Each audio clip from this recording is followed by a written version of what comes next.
The next chunk of the show has a much better ending theme and honestly is a huge improvement over the Lullaby arc, but I figured we could save that until after we talk about it. So, without further ado, let's move on to... What do you mean it's called the Sub-Zero Emperor Leone arc? Man, why does everyone say this one is bad? I mean, it ends terribly with multiple cop-outs and dramatic blue balls, but dude, it's fun, chill out. After I run in with Loxus, the strongest fairy tale wizard, yeah, I know, this is anime canon for now, before Guild today.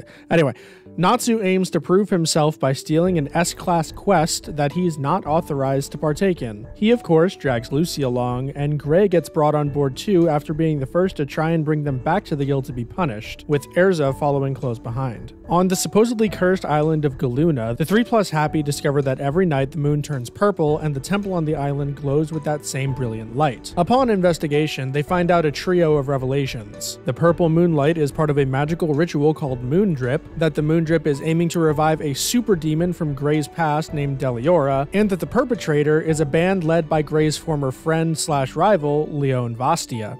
Yep, it's a Gray-centric arc, and I think that's great because he's been easily the most flat character thus far. After several battles and the arrival of Erza, Gray reveals his history with the group, being that he was the protege of a powerful ice make wizard named after he was found by her and Leone when his hometown was destroyed by Deliora. Gray trained under her to learn magic powerful enough to exact revenge on the demon, but when he tried, he found that he was no match, and had to come save him. In the end, to save her 2 pupils, she cast the forbidden and extremely powerful iced shell, which turned her very essence into ice strong enough to contain the beast, effectively killing her. Leone, who was obsessed with becoming more powerful than decided that to prove that he had done so, he would free Deliora and defeat it himself, aided by other survivors of Deliora bent on revenge. This backstory is portrayed in its entirety during episode 15, Eternal Magic, and I consider it to be the best episode in the series thus far. Does it rely on base emotions? Is it extremely idealistically shallow? Is it stupid shonen trash? Absolutely to all 3 of those. However, while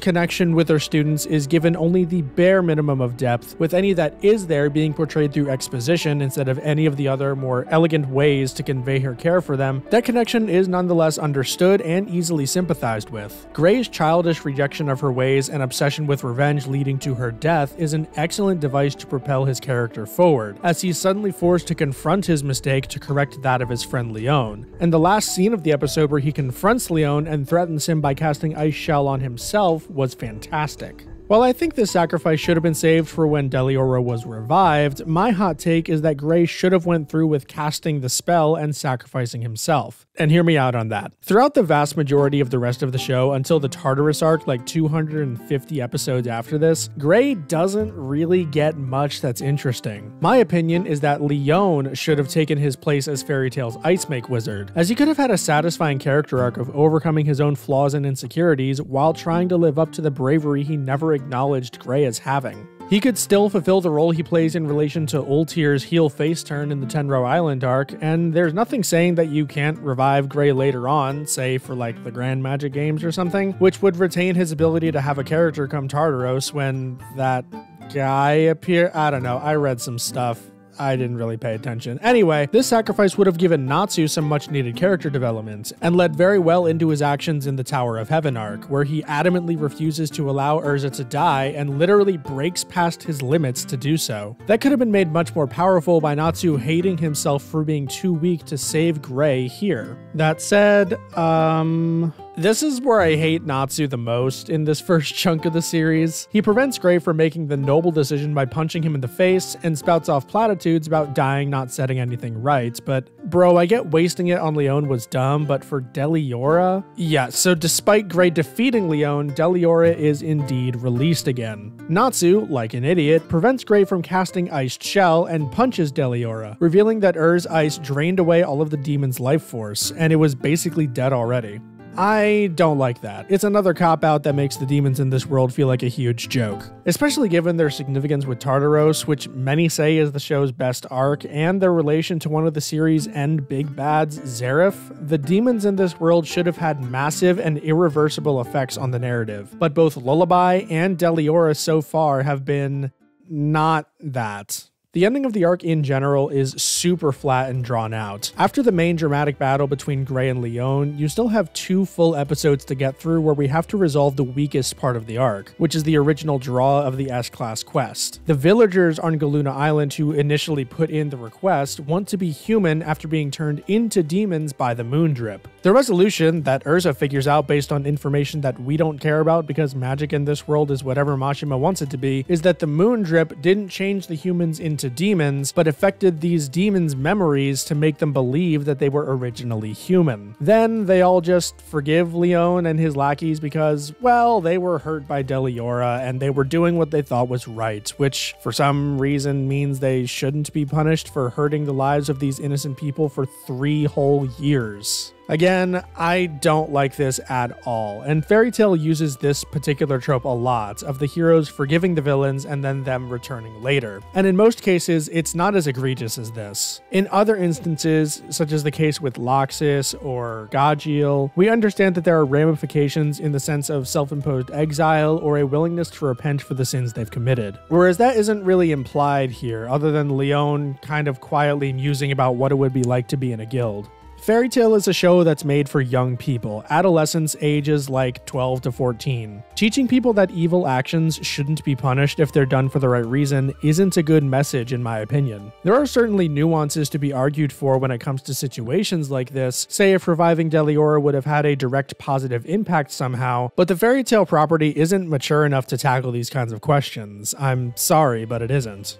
So as not to end our discussion of this arc on a negative note, because I did like it for the most part, I actually like how clever Natsu is here. More so than later on when he becomes a bit flanderized, we see him make some pretty intelligent decisions here, such as coming up with a quick plan to save the villagers when the rat drops poison on them, or interrupting the moon drip by breaking the supports on one side of the temple, making it lean and break the direct line down to Deliora that the moon drip needs. Natsu, in general, isn't as dumb as someone like Goku in Dragon Ball. Okay, well, he is, but it's a matter of actively retaining his own ignorance because learning stuff is boring, as opposed to being completely unaware of the world outside of fighting, like in Goku's case. However, though Goku does have a long, drawn-out, but ultimately poignant character arc all the way through to the Cell games in Z of learning about the world and seeing from other people's perspectives, Natsu doesn't really develop. In fact, no character ever truly develops as an individual in this show, even if their circumstances change from time to time. The only identifiable difference in character from anyone is whenever a villain turns good, where they become slightly less abrasive versions of the people they already were, such as in the cases of Leon, Gajiel, and Loxus. Of course, there is an exception to this, but we'll get to him later. For now, let's talk about Gray Fullbuster, which is still a tasty morsel. It's a dick! Gray is the rival character that you see in a lot of anime, not just shonen. The show absolutely fucking insults us in the first arc by saying that Urza, one of the smarter characters in the series, never thought that his and Natsu's polar opposite magic of ice and fire had anything to do with said rivalry, but yes, they do in fact have polar opposite magics. I find Maker Magic, as it's called, very frustrating because the possibilities for it are literally limitless. It's handled a lot like the Green Lantern rings in every story that doesn't focus on Green Lantern. They can make neat sculptures, but they just tend to get smashed by the villains. It's used arguably most creatively here in the Galuna Island arc, where you have the distinction between Gray and Leon's ice make magic, both in that Gray uses 2 hands and Leon uses 1, which is established as affecting the stability and strength of the constructs made, but also that Gray can only make inanimate objects, while Leon specializes in creating quote-unquote living creatures with his ice. That said, Gray is a consistently enjoyable character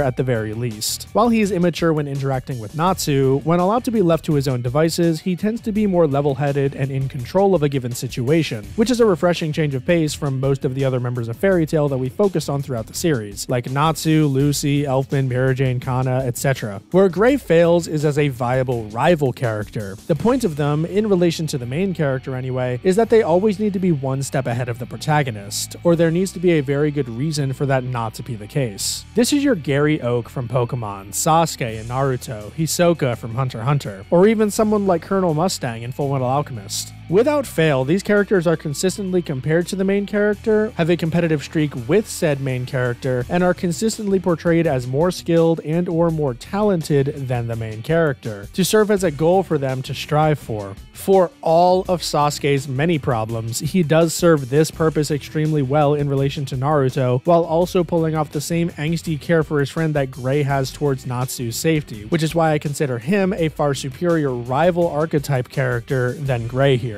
So then, Gray's role could serve one of two purposes that Sasuke plays both of, the angsty friend or the heated rival. To have the former, you've gotta have a moment on the level of Sasuke saving Naruto from Haku in the Land of Waves. It's shocking, it's a powerful character moment for both of the boys, and is the way to propel the dramatic stakes as high as they could possibly be for the climax of the first arc. Gray never gets a moment like that in all of Fairy Tail when it comes to his relationship with Natsu. I'm not saying that he should jump in front of an attack for the guy, I'm not asking for an identical scene, but I need more than just a half-hearted "be careful" before they split up in the Lullaby arc, which is tantamount to nothing, and then that's supposed to sell us on their hidden bond with each other. For the latter possibility, I'm just gonna say it, Ice Make is way too weak of a power to ever consider competing with Fire Dragon Slayer magic like Natsu's. Now I get the whole opposite thing, but water would do better in my opinion because fire just melts ice and that's the end of the interaction in nature. Not to mention, Ice Make is limited in the sheer power seen in Natsu's magic. There's no equivalent to the super moves that Natsu uses to end arcs. No enhanced states like Dragon Force later on. Hell, Mashima had to make Gray another type of Slayer wizard to have him be even comparable in the Tartaros arc, so even he recognized this problem.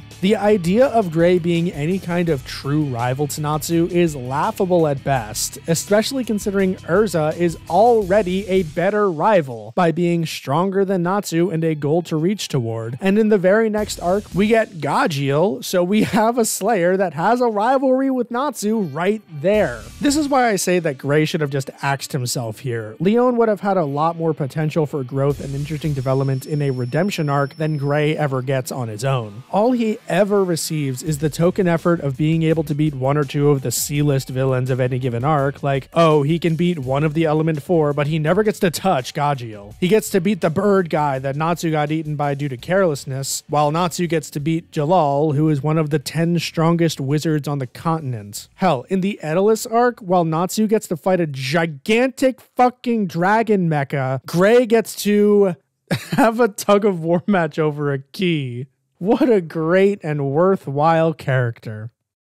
Before we close out, I do want to save this chunk's opening for the next arc, as its visuals tie into it instead of the Galuna Island arc. So instead, let's talk about the ending, Suioku Merry-Go-Round, or In Memory of Merry-Go-Round by One Life Crew. Dude, it's just a bop.